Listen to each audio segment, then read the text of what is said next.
Hello guys, इस video में हम डिस्कस कर रहे हैं फंक्शन एंड कंस्ट्रक्टर्स के बारे में, फंक्शन एज कंस्ट्रक्टर्स के बारे में। इसका क्या मतलब है, एग्जांपल लेकर समझते हैं। सपोज मेरे पास एक फंक्शन है, इस फंक्शन का नाम है लेट्स से पर्सन। ये पर्सन फंक्शन दो आर्ग्यूमेंट्स ले रहा है, एज और जेंडर, और जिस पर्सन ऑब्जेक्ट ने इसे कॉल करे चाहता है कि उसकी एज में और उसकी जेंडर में प्रॉपर्टी ऐड करके ये वैल्यूज को सेट करना चाहता है। ठीक है, तो लेट्स से मैंने अब यहाँ पर एक फंक्शन वेरिएबल बनाया person1 और एक पर्सन फंक्शन कॉल कर दिया जिसमें मैंने आर्ग्यूमेंट्स पास करे लेट्स से 20 एंड जेंडर पास करा फीमेल, और उसके बाद मैंने इस person1 को प्रिंट भी कर दिया। तो अब सोचो कि person1 जब मैंने प्रिंट करा तो क्या प्रिंट होगा और क्यों।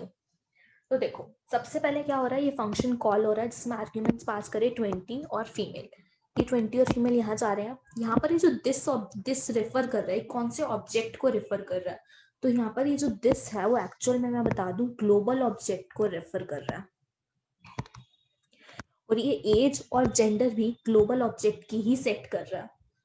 तो हमारा जो टारगेट था कि हम चाहते थे इस person1 की एज और जेंडर को हम सेट करते हैं यूजिंग दिस फंक्शन, वो अचीव नहीं हो पा रहा है इस मेथड को यूज करने से। और यहाँ पर इनफैक्ट जब मैं कंसोल लॉग करूंगी person1 को तो मुझे यहाँ पर जो चीज मिलेगी प्रिंट होकर वो मिलेगी अनडिफाइंड। ऐसा क्यों हो रहा है, क्योंकि इस फंक्शन ने कुछ रिटर्न तो करा नहीं। तो ये person1 जो है इसमें बाय डिफॉल्ट कौन सी वैल्यू पड़ी होगी जावास्क्रिप्ट में, अनडिफाइंड, इसलिए यहाँ पर हमें अनडिफाइंड मिलेगा। और इनफैक्ट एक चीज और जो मुझे यहाँ पे बतानी है वो ये कि अगर मैंने इस पूरे कोड को स्ट्रिक्ट मोड में लिखा होता, यहाँ पर मैं ये भी लिख देती यूज स्ट्रिक्ट, तो क्या होता, तो ये जो चीज थी this dot age this dot gender, ये तो हम कर ही नहीं पाते, हमें यहाँ पर मिल जाता एरर।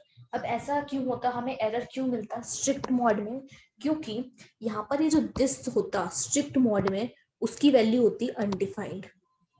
हमने जब दिस कीवर्ड को डिस्कस किया था तो मैंने बताया था कि दिस की बाय डिफॉल्ट वैल्यू अनडिफाइंड होगी इन स्ट्रिक्ट मोड और ग्लोबल ऑब्जेक्ट होगी इन नॉन स्ट्रिक्ट मोड। तो अगर मैंने यहाँ पे स्ट्रिक्ट मोड ऑन कर दिया है तो हम अनडिफाइंड वैल्यू में एज और जेंडर सेट करने की कोशिश कर रहे हैं जो पॉसिबल नहीं है, इसीलिए हमें जावास्क्रिप्ट में एरर मिलेगा। लेकिन अगर मैं जावास्क्रिप्ट में यूज स्ट्रिक्ट मोड ऑन ना करूं तो यहाँ पर ये जो एज और जेंडर है वो ग्लोबल ऑब्जेक्ट की प्रॉपर्टी सेट हो जाएगी। अब लेकिन जो मेरा टारगेट था वो क्या था, मैं चाहती थी ये जो person1 है इसकी एज और जेंडर में सेट करना चाहती थी। अब मैं वो चीज कैसे अचीव कर सकती हूँ, तो देखो मैंने फिर से वही पर्सन दोबारा लिखा। अब मुझे क्या करना है, ये जो फंक्शन था मेरा पर्सन, मुझे इस पर्सन को एक कंस्ट्रक्टर फंक्शन की तरह ट्रीट करना है। जो कंस्ट्रक्टर फंक्शन एक्चुअल में क्या करे, मैं चाहती हूँ एक पर्सन टाइप का ऑब्जेक्ट बनाए और उस ऑब्जेक्ट के पास दो प्रॉपर्टीज हों, एज और जेंडर। तो वो चीज कैसे अचीव होगी, हम जब पर्सन ऑब्जेक्ट को कॉल कर रहे हैं बस हमें वहां पर एक छोटा सा चेंज करना है। वो क्या, यहाँ पर न्यू कीवर्ड ऐड करके इस पर्सन फंक्शन को कॉल करना है और एज इट इज अपने आर्ग्यूमेंट्स को पास करना है। अब ये न्यू कीवर्ड जो हमने लिखा है इसका क्या मतलब है, इसका मतलब ये है कि जो पर्सन है फंक्शन ये अब कंस्ट्रक्टर फंक्शन की तरह ट्रीट होगा और ये साथ में ऑब्जेक्ट भी बना रहा है हमारा, जिस ऑब्जेक्ट को पास कर रहे हैं हम बाय डिफॉल्ट, और उसका टाइप क्या है, यहाँ पे ऑब्जेक्ट बन रहा है जो उसका टाइप है पर्सन। तो एक्चुअल में ये जो पर्सन है, जैसे C++ जावा में क्या होता है, ये पर्सन हमारी क्लास होती है, टेम्पलेट होता था जिसमें जिस टाइप के हम ऑब्जेक्ट्स बनाते थे। कुछ ऐसा ही समझ लो कि यहाँ पर ये जो पर्सन फंक्शन है नॉर्मल फंक्शन, ये कंस्ट्रक्टर फंक्शन बन चुका है और ये न्यू कीवर्ड यहाँ पर एक ऑब्जेक्ट बना रहा है ऑफ टाइप पर्सन, दिस को यही वाला पर्सन ऑब्जेक्ट रेफर कर रहा है। जब हमने यहाँ पे कंस्ट्रक्टर फंक्शन को कॉल करा, ये दिस यहाँ पे जो यहाँ पर ऑब्जेक्ट बना है पर्सन ऑब्जेक्ट, उसी दिस में इस एज को और इस जेंडर को डाल रहा है और वही पर्सन हमारा इस person1 में असाइन भी हो रहा है। आई होप ये चीज क्लियर है।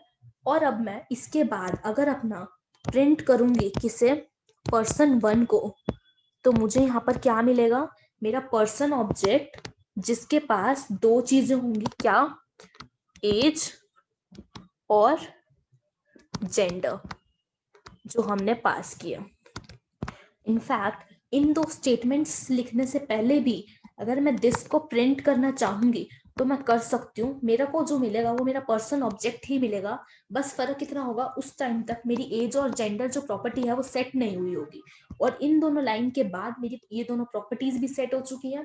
तो अगर इसके बाद मैं दिस को प्रिंट करूंगी तो मुझे ये दोनों प्रॉपर्टीज के साथ मेरा पर्सन ऑब्जेक्ट मिलेगा। अब अगर मैं इसमें स्ट्रिक्ट मोड ऑन भी कर दूं तो भी कोई फर्क नहीं पड़ेगा, ये मेरा फंक्शन एज इट इज ही वर्क करेगा।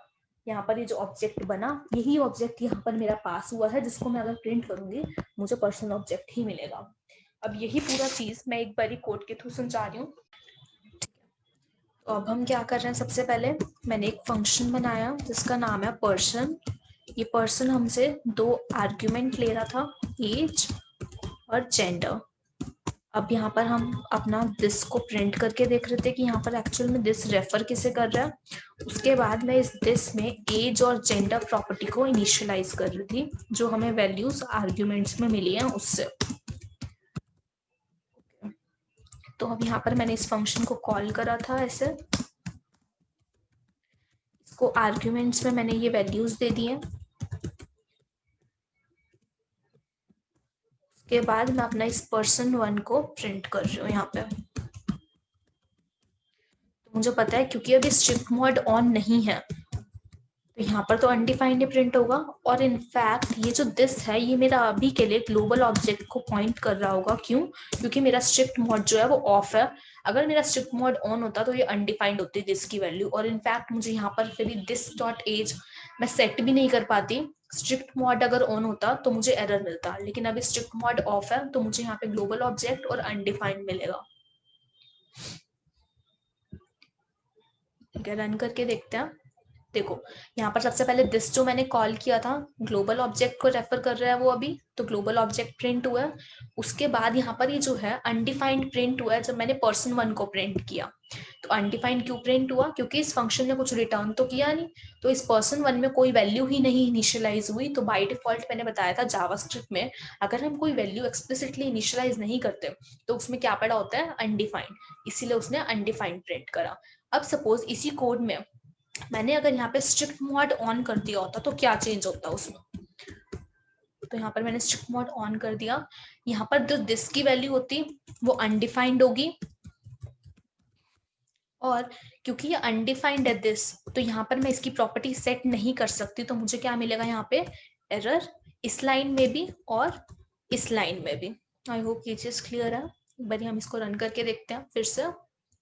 तो देखो हमें एरर मिल रहा है। देखो दिस को जब हमने प्रिंट किया तो वो अनडिफाइंड मिला।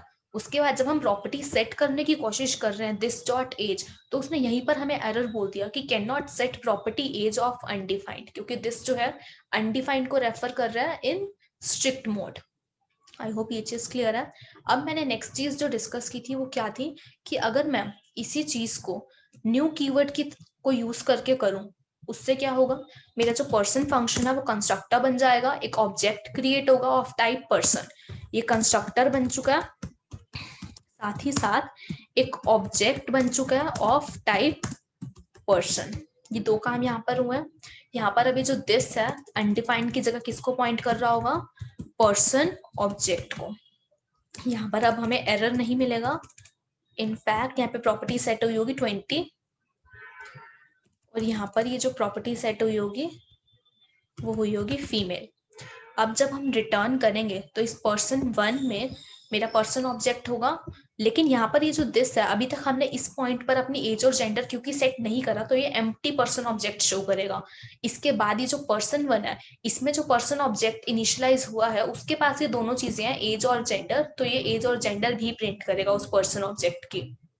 तो देखो सबसे पहले दिस में एम्प्टी पर्सन ऑब्जेक्ट जिसके पास कोई प्रॉपर्टी नहीं है। इस बार ही पर्सन 1 जब हमने प्रिंट करा तो उसके पास दो चीजें थी, एज और जेंडर, जिसको हमने दिस को प्रिंट कराने के बाद इनिशियलाइज किया।